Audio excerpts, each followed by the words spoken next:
Hello students. तो आप लोगों का फिर से वेलकम है इस CUET 500 MCQ वाले सीरीज़ में। तो अभी तक मैंने आपको 200 क्वेश्चन करा दिए हैं। जिन्होंने क्वेश्चन नहीं देखे तो वो जाके एक बार देख ले, और जिन्होंने अभी तक सब्सक्राइब नहीं किया है चैनल को तो एक बार सब्सक्राइब भी कर ले। तो आइए स्टार्ट करें हम अपना आगे वाले क्वेश्चन। तो 201 क्वेश्चन है, accounting principle are generally based on. तो किसके ऊपर बेस्ड है ये? तो ये बेस्ड है प्रैक्टिकेबिलिटी के ऊपर। सब्जेक्टिविटी, कन्वीनियंस, एप्लीकेबिलिटी, ये दो बात की बातें हैं। तो ये बट जो प्रैक्टिकल नेचर का है वो इसके ऊपर बेस्ड है। नेक्स्ट क्वेश्चन है, the system of recording based on dual aspect concept is called. तो उसको हम क्या बोलते हैं? तो डबल एंट्री सिस्टम इसको बोलते हैं। The convention of conservatism is applicable. जो कन्वेंशन कंजर्वेटिज्म के ऊपर अप्लाई करते हैं। कंजर्वेटिज्म का मतलब होता है कि एंटिसिपेट आपने करने हैं, जितने भी लॉसेस वगैरह हैं उनको एंटिसिपेट करना है, बट कभी भी प्रॉफिट के लिए एंटिसिपेट नहीं करना। पहले से मान के नहीं चलना कि आपको प्रॉफिट होने वाला है। ठीक है। तो किसके तहत बोला गया? In providing discount on creditors, या प्रोविज़न फॉर बैड डेट्स, या मेकिंग प्रोविज़न फॉर डेप्रिसिएशन, या कंटीजेंसीज। तो इसका जो आंसर हो जाएगा वो बी हो जाएगा, making provision for bad debts and doubtful debts. ठीक है। The amount brought by proprietor in business. Business में जो है प्रोप्राइटर लेके आया पैसा, तो उसको हम कहाँ पे क्रेडिट करेंगे? तो इसकी जो जर्नल एंट्री होती है वो cash account debit to capital account है। ठीक है। तो कैपिटल वाले अकाउंट में क्या हो जाएगा? ये क्रेडिट हो जाएगा, मतलब क्रेडिट वाली साइड में आ जाएगा। तो इसका आंसर कैपिटल आ जाएगा। Ledger is a book of. Ledger जो है बुक है, किस तरह का बुक है ये? ठीक है। तो लेजर जो बुक है ये आपकी कौन सी बुक है? तो ओरिजिनल एंट्री है या फाइनल एंट्री है? ऑल कैश एंट्री होती है। तो इसमें जो है ये फाइनल एंट्री होती है। इसमें सारे के सारे ट्रांसफ़र किए जाते हैं, जर्नल के बाद लेजर बनता है। ठीक है। Purchase of machinery is recorded in. Purchase of machinery है जो रिकॉर्ड किया जाता है किस में? सेल्स बुक में। आपको पता है सिर्फ गुड्स जो सोल्ड हुए होते हैं उनकी बात करते हैं, वो भी क्रेडिट पे। परचेज वाला परचेज पे, सेल रिटर्न वाला सेल रिटर्न। तो जनरल प्रॉपर पे इसका आंसर हो जाएगा। नेक्स्ट क्वेश्चन है, credit sale is recorded in. तो देखिए क्रेडिट सेल कहाँ पे रिकॉर्ड किया जाता है? तो क्रेडिट सेल जो रिकॉर्ड किया जाता है वो आपका आ जाएगा यहाँ पे सेल्स बुक में। ठीक है। है द कैश बुक रिकॉर्ड। तो कैश बुक को क्या रिकॉर्ड करता है? सिर्फ पेमेंट की एंट्रीज या रिसिप्ट की एंट्रीज? तो दोनों ही इसमें रिकॉर्ड किए जाते हैं, रिसिप्ट और पेमेंट। थर्ड ऑप्शन सिर्फ क्रेडिट वाला है, तो ये तो नहीं होता। और जितने भी कैश, रिसिप्ट और पेमेंट जो होते हैं वो रिकॉर्ड किए जाते हैं। ठीक है। नेक्स्ट है 209, if a cheque sent for collection is dishonoured. अगर डिसऑनर्ड हो चुका है तो डेबिट किसे किया जाएगा? तो जिसने हमें दिया होता है, जो भी कस्टमर होता है हमारा, उसने हमें दिया होता है तो उसको ही वापस हम कर देते हैं। तो डेबिट वो आ जाएगा। ठीक है। उसके बाद ट्रिपल कॉलम कैश बुक में कैश विड्रॉन फ्रॉम बैंक, जो कैश विड्रॉ कराया गया है फ्रॉम बैंक से ऑफिस फॉर ऑफिस यूज़ के लिए, तो अपीयर इन।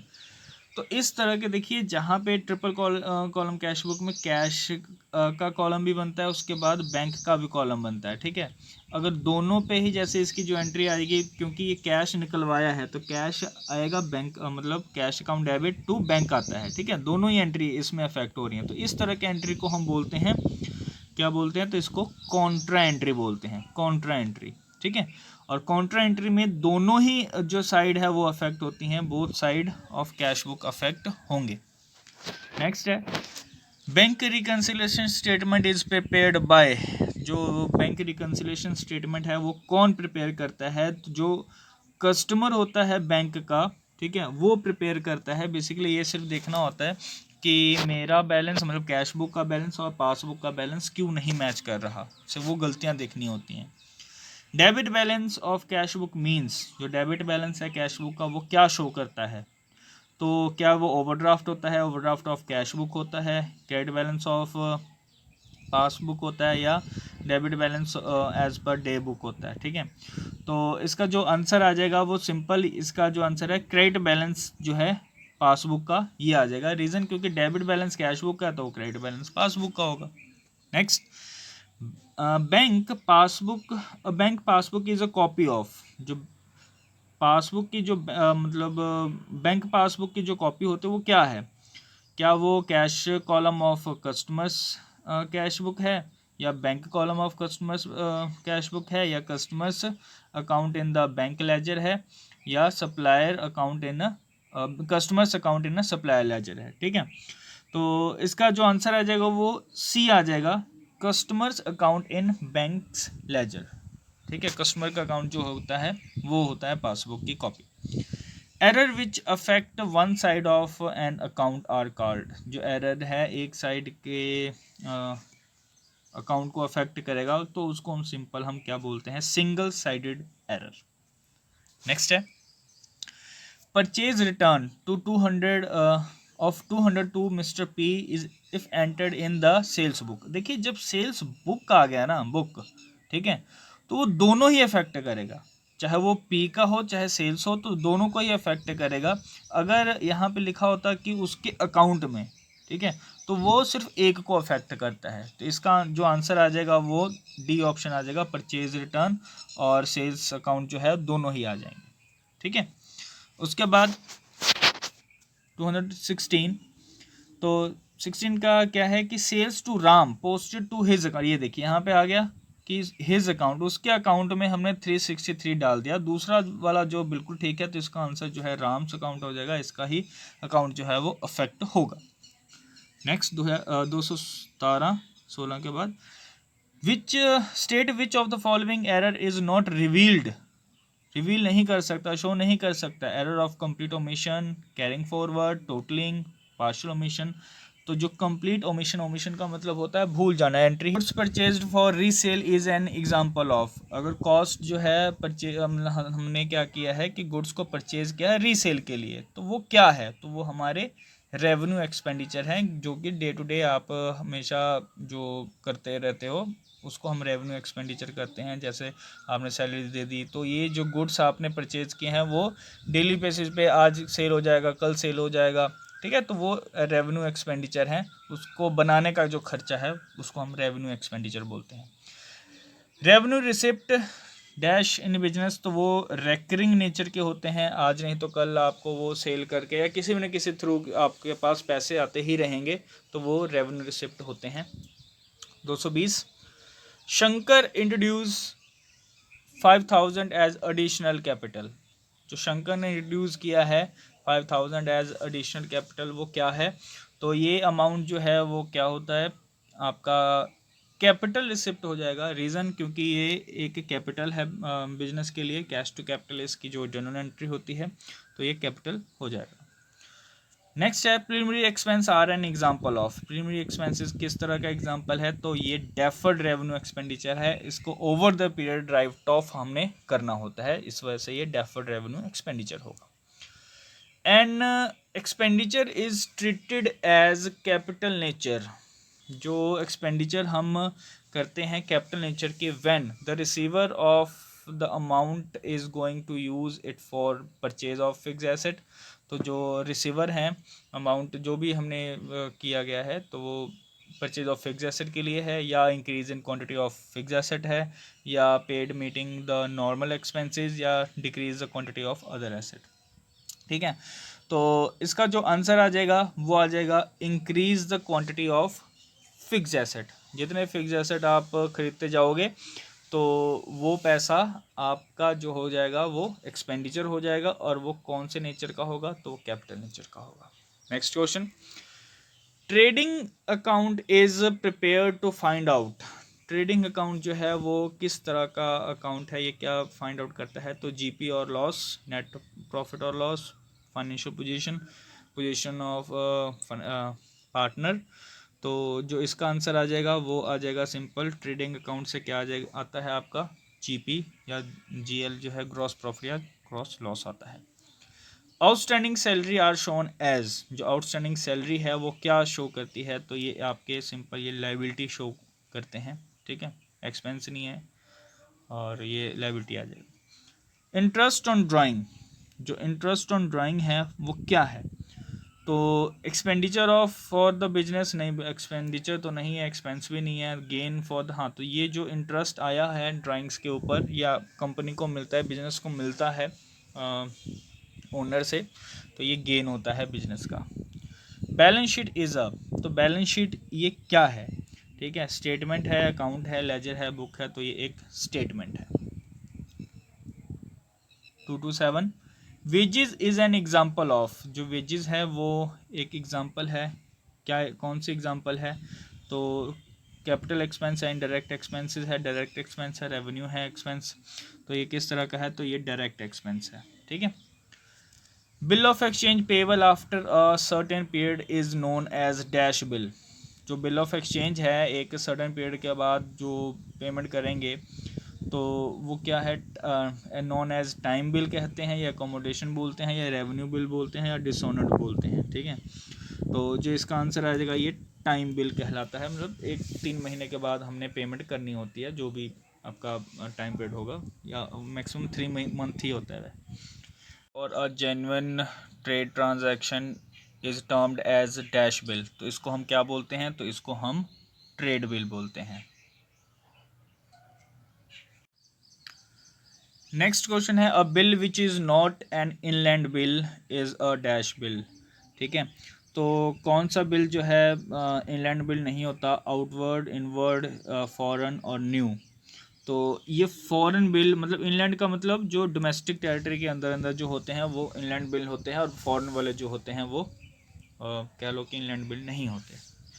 नेक्स्ट है, a person who draws a bill of exchange is known as the, जो ड्रॉ करवाता है बिल ऑफ एक्सचेंज को उसको हम क्या बोलते हैं, ठीक है। तो उसको हम ड्रॉर बोलते हैं। आपको पता है ये 3 पार्टियां होती हैं, एक ड्रॉर होता है, एक ड्रॉई होता है और एक पेई होता है, ठीक है। ये तीनों, जो ड्रॉ कराता है वो ड्रॉर है, जिसके ऊपर बिल गया वो ड्रॉई होता है, जो पेमेंट कर रहा होता है वो पेई होता है। तो इस केस में जो ए और डी दोनों सेम भी हो सकते हैं, अलग अलग भी हो सकते हैं। Next, a person named in a negotiable instrument to whom or to whose order the money is in the instrument is directed to be paid is called as, तो वो पर्सन नेगोशिएबल इंस्ट्रूमेंट में जिसका नाम है और उसको हम अभी आपको बताया ही है मैंने कि इसको हम क्या बोलते हैं, तो इसका जो आंसर आ जाएगा वो पे ही आ जाएगा। क्यों? क्योंकि यहाँ पे वो बंदा पे करेगा, ठीक है। Noting charges are paid in the event of, noting charge कब लगता है, जब बिल डिसऑनर्ड हो जाता है ना, उसके ऊपर नोटिंग चार्ज का लग के फिर वो बिल रिन्यू करवाना होता है। तो इस वजह से ये इसका आंसर जो हो जाएगा वो डिसऑनर्ड हो जाएगा। कब होता है? तो डिसऑनर्ड के टाइम पे नोटिंग चार्जेस पे करने होते हैं। In case of accommodation bill, if one party becomes insolvent, then that party credit the short remittance to accommodation bill के दौरान, ठीक है।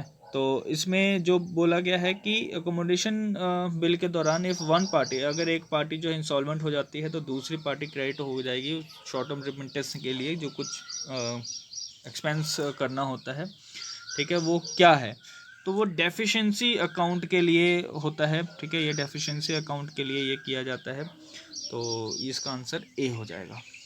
नेक्स्ट है, at a time of renewable of bill, जो रिन्यू करवा रहे हैं तो interest is dash in the books of ड्रॉई, जो ड्रॉई के बुक्स में वो कहाँ पे लिखा जाएगा, या क्रेडिट हो जाएगा, या टोटल हो जाएगा, डेबिटेड हो जाएगा, पोस्टेड हो जाएगा। तो इसमें बेसिकली देखिए टोटल और पोस्टेड का तो है ही, जिक्र ही नहीं है, डेबिट और क्रेडिट का ही है सिंपल। तो उसके अकाउंट में ये क्या हो जाएगा, डेबिट हो जाएगा, ठीक है। वहाँ से पैसा उसका चला जाएगा क्योंकि उसके लिए वो खर्चा है, क्योंकि पेमेंट उसी ने देनी है। Next, dash days for grace are allowed, तो कितने दिन का जो है ग्रेस अलाउड किया जाता है, तो ये 3 दिन का होता है। जितने भी होगा टाइम होगा और 3 दिन हम एक्स्ट्रा देते हैं ग्रेस डे, वो 3। A bill drawn and accepted for providing fund to a friend in need is known as, कोई बिल जो है एक्सेप्ट किया जाता है और प्रोवाइडिंग फंड पैसा दिया जाता है तो उस चीज़ को हम क्या बोलते हैं, ठीक है। तो उस चीज़ को हम अकोमोडेशन बिल बोलते हैं, अगर फ्रेंड जो है उसको पैसे दिए गए। उसके बाद salary account is of nature of, तो क्या है, तो सैलरी अकाउंट ये क्या है, तो एक रियल अकाउंट या नॉमिनल, तो ये आपको पता है ये खर्चा है तो ये नॉमिनल अकाउंट इसका आंसर हो जाएगा। 239 क्वेश्चन है, del credere commission is allowed to the consignee to bear. Del credere commission जो है वो असाइन किया जा रहा है, कंसाइनमेंट ये होते हैं इसमें, ठीक है। तो ये क्या है, और इसका जो आंसर हो जाएगा ये loss on account of bad debts हो जाएगा, कि अगर कोई लॉस होता है तो हम पेमेंट करने के लिए राजी हैं, तो वो डेल क्रेडिटर कमीशन होता है इसका। अब नॉर्मल लॉस डेबिटेड टू, अब नॉर्मल लॉस जो है ये कहाँ पे डेबिट किए जाते हैं, तो प्रॉफिट एंड लॉस अकाउंट में जो है ये क्रेडिट किए जाते हैं, ठीक है। उसके बाद जय अकाउंट इज अ, जय अकाउंट किस तरह का अकाउंट है, क्योंकि ये नाम है तो इसलिए ये पर्सनल हो जाएगा, ऑप्शन बी, ठीक है। उसके बाद cash purchase in account of, जो कैश परचेज किया गया है अकाउंट पे, तो ये क्या है, परचेज अकाउंट है, जॉइंट वेंचर अकाउंट है, वेंचर है, या कैश अकाउंट है। कैश परचेज है तो ये कैश अकाउंट में ये चला जाएगा। ये फाइनल अकाउंट इज, तो फाइनल अकाउंट क्या है, 1 अकाउंट है, 2 अकाउंट है, 3 अकाउंट या 4 अकाउंट है, ठीक है। तो इसका आंसर 3 हो जाएगा। Next, donation received for special purpose will be taken as, तो डोनेशन जो है वो अगर स्पेशल पर्पस के लिए अगर लिया गया है तो वो लाइबिलिटी होती है, liability side of balance sheet में ये चला जाएगा, ठीक है। उसके बाद लीगेसी, लीगेसी या जर्नली, तो लीगेसी क्या है, तो legacy capitalise and taken to balance sheet. और लीगेसी होती क्या है बेसिकली, देखिए कोई बंदा है उसने अपनी वसीयत छोड़ गया, वो कि कहता कि मेरे मरने के बाद मेरा जो भी जितनी भी प्रॉपर्टी है वो किसी ट्रस्ट के नाम वो कर गया, तो उसको हम लीगेसी बोलते हैं। तो ये क्या होती हैं, ये भी कैपिटलाइज्ड हो जाती हैं और बैलेंस शीट में चली जाती हैं legacy. Income and expenditure account is a, income and expenditure account किस तरह का अकाउंट है, तो ये नॉमिनल अकाउंट है, क्योंकि इसमें जितने भी एक्सपेंसेस और इनकम हैं वो डाले जाते हैं। 247 in case of, in case a sports fund is kept expenses and on account of sports event should be, अगर कोई भी एक्सपेंस किया गया है जो स्पोर्ट्स फंड है उसमें, तो आपको मैंने पहले बताया कि जितने भी फंड होते हैं, जितने भी ये चीज़ें होती हैं वो लायबिलिटी होती है, जितने भी पैसे वहाँ से आएंगे तो उसी में प्लस हो जाते हैं, और जितने भी एक्सपेंस किए जाते हैं तो वहाँ से माइनस हो जाते हैं, ठीक है। तो जो भी होगा वो स्पोर्ट्स फंड में ही चार्ज किया जाएगा, ठीक है। Profit can be fraudulently inflated by, तो धोखेधड़ी से प्रॉफिट क्या कैसे हम कर सकते हैं, suppress of sales return, capital expenditure को रेवेन्यू बना दो, ओवर एस्टिमेशन कर दो, ओमिशन कर दो, तो जो इसका आंसर हो जाएगा ये सप्रेशन ऑफ सेल्स रिटर्न आप कर सकते हो, ए ऑप्शन इसका आंसर हो जाएगा, ठीक है। 249 credit sale of goods to Shivendra should be debited, तो ये डेबिटेड कहाँ पे होगा, अगर क्रेडिट सेल किया गया है तो ऑब्वियस है आप जो एंट्री डालोगे Shivendra account debit to sales, ठीक है। तो इसका जो है सी ऑप्शन हो जाएगा, शिवेंद्र अकाउंट क्रेडिट हो जाएगा। आज की इस वीडियो का लास्ट क्वेश्चन है, which of the following asset does not depreciate, तो कौन सी चीज़ डेप्रिशिएट नहीं होती, तो machinery, equipment, patent, land, furniture, तो लैंड जो है वो डेप्रिशिएट नहीं होते, इसकी वैल्यू बढ़ती ही रहती है, ठीक है। तो ये थे आपके 50 क्वेश्चन, 250 क्वेश्चन हो चुके हैं, 250 क्वेश्चन और रहते हैं, तो कोशिश करूँगा जल्दी से जल्दी ये वीडियो आपको प्रोवाइड करने की। अगर आपको कोई प्रॉब्लम आती है तो कमेंट बॉक्स में आप लिख सकते हो। Thank you for watching.